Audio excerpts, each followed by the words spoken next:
Pria difabel yang berinisial Iwas yang menjadi tersangka dalam kasus pelecehan seksual sudah menjalani reka ulang atau rekonstruksi kasus. Waktu awal kasus ini terungkap, Iwas masih berstatus sebagai saksi, tapi sekarang Iwas sudah berstatus sebagai seorang tersangka. Nah, jadi kapan sih seseorang itu bisa ditetapkan sebagai tersangka? Dalam proses awal penegakan hukum, ada dua tahapan yang perlu diingat.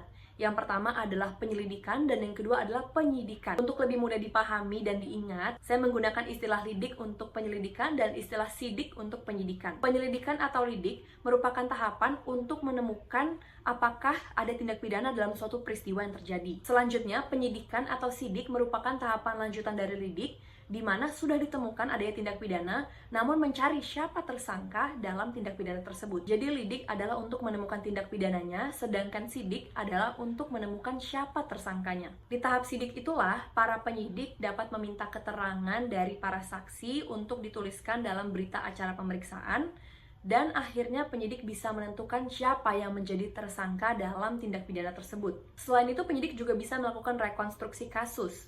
Fungsinya apa sih? Rekonstruksi kasus berfungsi untuk memberikan gambaran bagaimana suatu tindak pidana dilakukan oleh tersangka. Rekonstruksi kasus juga berfungsi untuk menyesuaikan keterangan yang diberikan oleh para saksi dan tersangka yang sudah tercatat dalam berita acara pemeriksaan. Salah satu keuntungan dari adanya rekonstruksi kasus adalah seperti dalam kasus Iwas. Awalnya dalam berita acara pemeriksaan hanya terdapat 28 adegan yang dilakukan oleh tersangka. Namun setelah dilakukan rekonstruksi ditemukan ternyata ada 49 adegan yang dilakukan oleh tersangka. Jadi seseorang bisa ditetapkan sebagai tersangka oleh penyidik setelah penyidik menemukan bukti-bukti yang cukup dalam tahap penyidikan.